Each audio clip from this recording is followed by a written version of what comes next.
Welcome back to my channel cuddles and chaos. আমি শ্রেয়া ভট্টাচার্য, আমার ছেলে লেখিত দাস। আমরা সবাই ওকে ভালোবেসে ঋষি বলে ডাকি।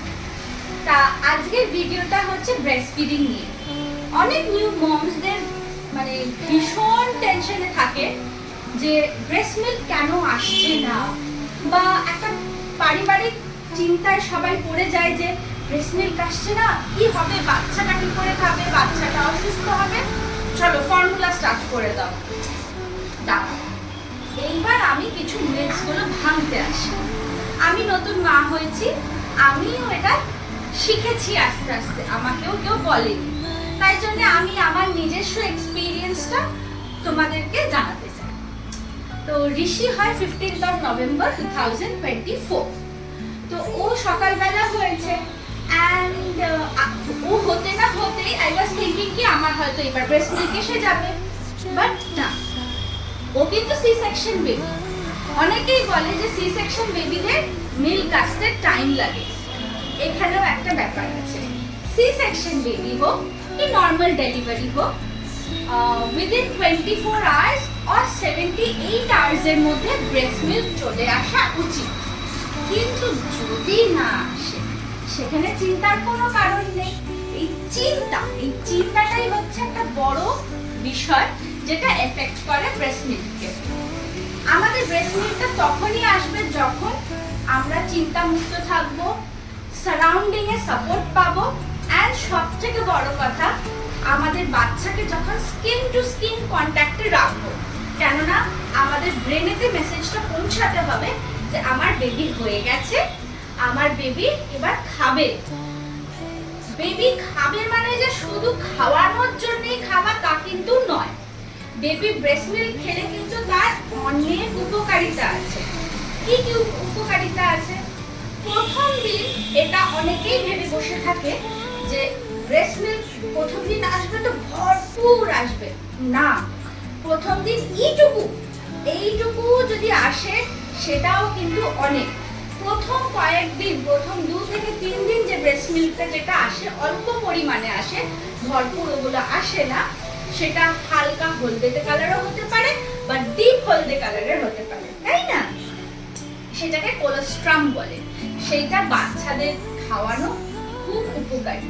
সেইটা বাচ্চাদেরকে মানে খেলে অনেক কিছু বেনিফিটেড হয়।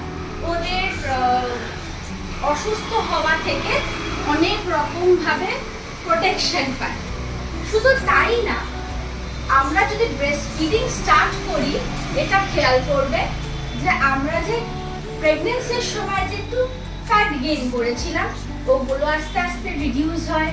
আমাদের যে যারা সি সেকশন মায়েরা রয়েছে, তাদের সি সেকশন হোক কি নর্মাল ডেলিভারি হোক, সেই মায়েদের ইউট্রাসটা আস্তে আস্তে ইন শেপে আসতে, ফর্মে আসতে তাড়াতাড়ি রিকভার করতে হেল্প করে।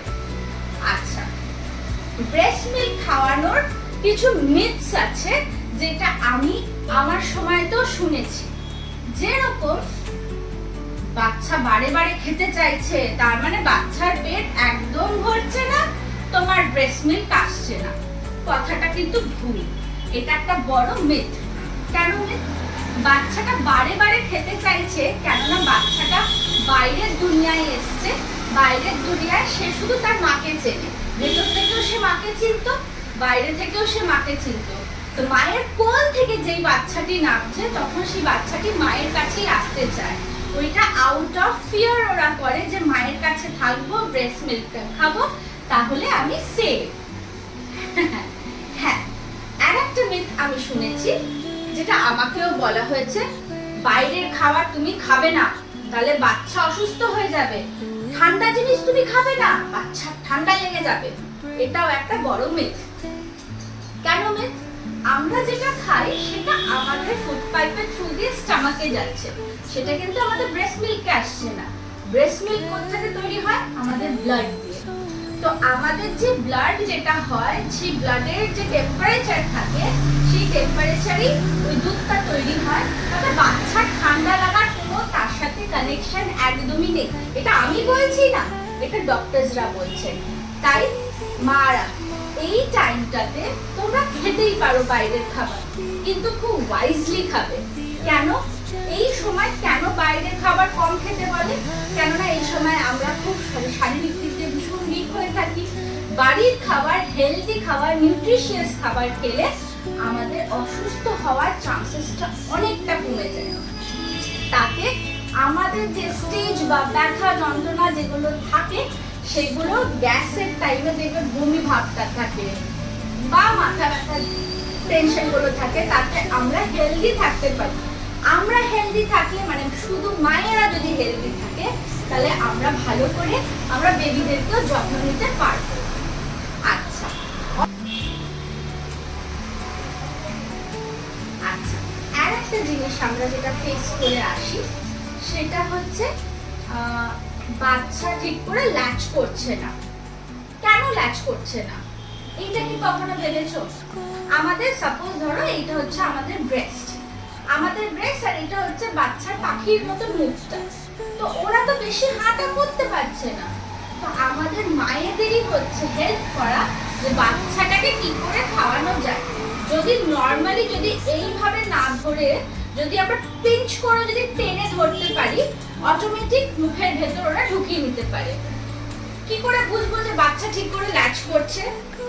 এইটা হচ্ছে ধরো আমাদের ব্রেস্ট, আর এখানটা আমাদের নিপল, আর এই জায়গাটা ধরো আমাদের অ্যারিওলাটা মোস্টলি যদি কভার আপ হয়ে যায় বাচ্চার মুখের ভেতর যদি থাকে, তাহলে আমরা বুঝবো যে হ্যাঁ বাচ্চা ঠিক করে ল্যাচ করেছে and he is well fed। ওটা নিয়ে কোনো চিন্তার কারণ নেই।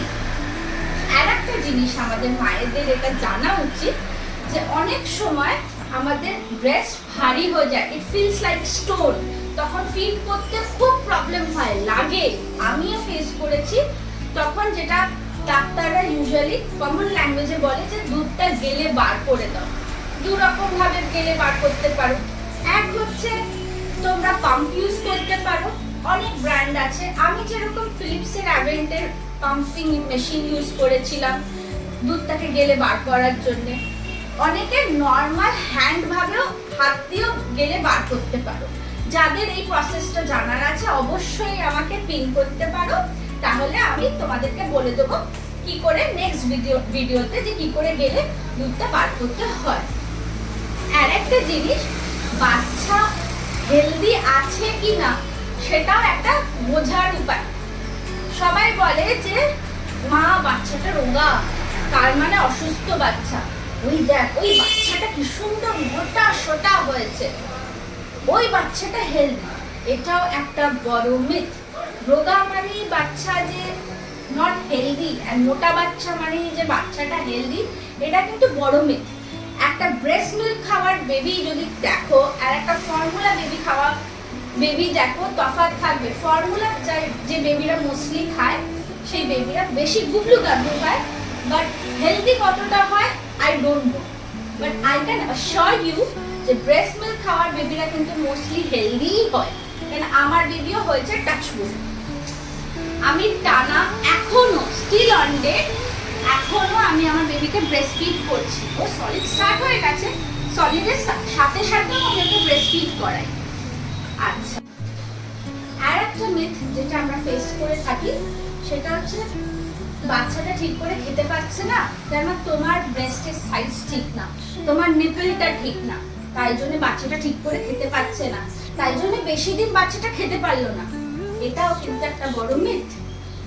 একটা বাচ্চা যতদিন ওর দরকার, মোস্টলি 6 মান্থস খাওয়াটাই হচ্ছে মোস্টলি ইম্পর্টেন্ট। তারপরে খাওয়াবে কি খাওয়াবে না সেটা তোমার উপর নির্ভর করছে, বাট 1 ইয়ার অবধি খুব ভালো, but 6 months is must breast feeding. মিথটা কেন আমি বলছি যে সাইজের উপর বা নিপলের সাইজের উপর নির্ভর করে না, কেননা বাচ্চাটাকে ঠিক করে ল্যাচিং করানোটা ইম্পর্টেন্ট। ঠিক করে যদি ল্যাচ করাও তাহলে ঠিক বাচ্চাটা খাবে। আর বাচ্চাটাকে মেইনলি ল্যাচিং এর জন্য বা দুধ আসছে না, মেইন যেটা দুটো পয়েন্ট অলওয়েজ আমাদের মাথায় রাখতে হবে যে স্কিন টু স্কিন কন্ট্যাক্ট। যদি ব্রেস্ট মিল্ক না আসে তাহলেও বেবিকে এই পজিশনে ধরবে, ধরে বুকের সাথে স্কিন মানে কোনো জামা কাপড় না, স্কিন টু স্কিন কন্ট্যাক্টে রাখলে আমাদের হরমোন সিক্রিয়েট হয়, তখন অটোমেটিকলি আসে। আর যেটা আরেকটা ভাবেও দুধ আসতে পারে সেটা হচ্ছে দুধ সাবু খেলে, যেটা আমাদের আগে বহু পুরনো আগে থেকে আমাদের সবাই জেনে আসছি, দুধ সাবু খেলেও অনেক সময় আমাদের ব্রেস্ট মিল্ক চলে আসে। আচ্ছা আচ্ছা, skin to skin contact is very important. যে যারা নতুন মা হয়েছে তাদের জন্য আমার এই মেসেজটা, skin to skin contact, breast milk না আসলেও একবার হলেও একবার চেষ্টা করে দেখো বেবিকে ধরে। বাচ্চাটা খুব ছটফট করবে, কিন্তু একটা টাইম আসবে বাচ্চাটা শান্ত হয়ে যাবে। যেই তোমার বুকের কাছে তুমি ধরবে বাচ্চাটাকে, এমনি বাচ্চাটা হয়তো কিছু পাচ্ছে না সেই টাইমে, কিন্তু আস্তে আস্তে একদিন, দুদিন, 3 দিন, 4 দিনের মাথায় দেখবে ঠিক 1 সপ্তাহ হতে পারে সেটা, ঠিক সেই বাচ্চাটা দুধ পাচ্ছে। কেননা আমাদের ব্রেনে তো এই মেসেজটা পৌঁছানোটা দরকার। তো এইটাই হচ্ছে ইম্পর্টেন্ট।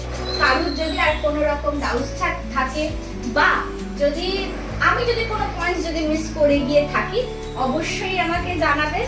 আর আমার ছোট্ট ঋষিকে সবাই ভালোবাসবেন, ওর হারকাট, ওর খেলাধুলো আমি নিশ্চয়ই পোস্ট করতে থাকবো। চলো টিল দেন, টাটা। তুই কই দাও, কই দাও, কই দাও। টিকি টিকি টিকি টিকি টিকি টিকি টিকি টিকি টিকি।